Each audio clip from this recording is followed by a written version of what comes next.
Hey everyone, my name is Guy Shalom, and I'll be presenting to you Subgraphormer, Unifying Subgraph GNNs and Graph Transformers via Graph products. So the outline would be a bit of a review about Subgraph GNNs and Graph Transformers, and then I'll dive into the paper. So what are Subgraph GNNs? The main idea is to process graphs as sets of subgraphs, and the motivation from an expressivity point of view is even if MPNNs can distinguish two graphs, their subgraphs might be easily separable. So if you look at the example figure we have here, on the left, we see two graphs which are indistinguishable by MPNNs, but on the right, if we use their subgraphs, an MPNN is able to distinguish between them.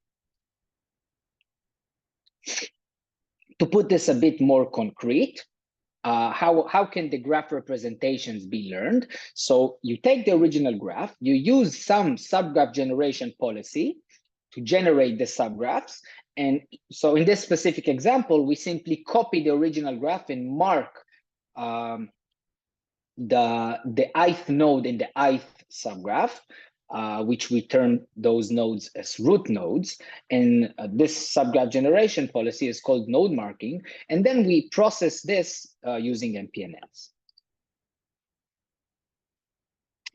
Graph transformers. So what is the recipe for a transformer and also for a graph transformer is to come up with positional encodings. In our specific case, it's going to be for graphs and attention-based aggregations. So positional encodings for graph is typically calculated as follows. You take the Laplacian of the graph, you apply an eigen decomposition on this Laplacian, and you use the rows of U as the node features. This is going to be the positional encodings. And for the attention part, you simply apply an attention-based mechanism over the graph with the positional encodings. And this can be GAT, GAT-V2, standard attention, or sparse attention, for example. So the main idea behind our approach is to come up with two components, attention-based aggregations, but for subgraphs, and subgraph-based positional encodings. Okay, so a bit of notation. XSV is going to correspond to the feature of node V in subgraph S. And we are going to build upon the maximally expressive subgraph GNN, which takes the following form as its update equation. And to visualize this, the update for a node is visualized as follows. So this specific, the pointwise update simply sends information from the mark node or the root nodes to all of the same nodes, but in different subgraphs. The internal subgraph connectivity is simply the connectivity of the original graph, but copied across subgraphs. And the external subgraph connectivity is the same connectivity of the original graph, but now applied in between subgraphs. And we propose the following, that this update equation can be realized by using a relational graph convolution network using the set of these three adjacencies. So the integration of attention in this case would simply be to use, instead of graph convolution, any of the shelf attention mechanisms. So this brings us to the second and more interesting part of calculating the subgraph-based positional encodings.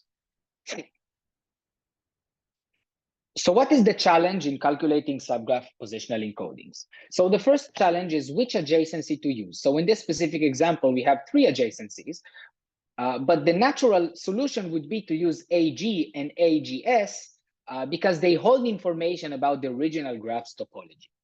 The second challenge is the efficiency. Each of these two adjacencies belong to Rn squared times n squared. So applying standard eigen decomposition to the Laplacian of each of these is not an option, since the complexity is going to be n to the fourth time k. So before we solve this, we review a bit what is the graph Cartesian product. So this is visualized on the right. So it is an operation between two graphs. In this example, it's going to be G1 and G2, and it creates a new graph with a new connectivity, which is visualized on the right. And the new connectivity, the adjacency of G1 cross G2, is going to be A2 tensor product I plus I tensor product A1. we claim that the internal and external connectivities, AG and AGS, have a special structure.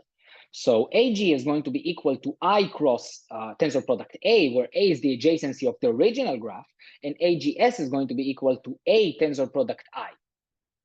And we propose that taking G, Cartesian product with G, we get the internal and external adjacencies, since AG Cartesian product G is going to be the sum of AGS and AG. So this brings us to this final proposition, which we use. The eigenvectors and eigenvalues of the Laplacian of G Cartesian product G are the tensor product of the eigenvectors of the original graph, the original smaller graph G. So this means that in order to calculate, to diagonalize, to apply an eigen decomposition of the Laplacian of G Cartesian product G, it only requires to apply an eigen decomposition of the original smaller graph. So this means that we are able to calculate the positional encoding in the standard way for subgraph GNNs with the same complexity by using these two adjacencies, but maintaining the same complexity as it was for the original smaller graph G. To illustrate and motivate the positional encoding for subgraph GNNs, we show here, we visualize here the first non-trivial eigenvector over the original graph and over the product graph. And we see that we have 10 colors in the product graph and only 4 colors on the original graph. So this means that there is a lot more information in the subgraph positional encodings. For the experiments, we check, for example, if Subgraphormer outperforms subgraph GNNs and graph transformers in real-world benchmarks. And here we consider specifically zinc 12K and zinc full, and we see that Subgraphormer outperforms both subgraph GNNs and graph transformers on the zinc dataset. Thank you for listening, and we hope to see you at the poster.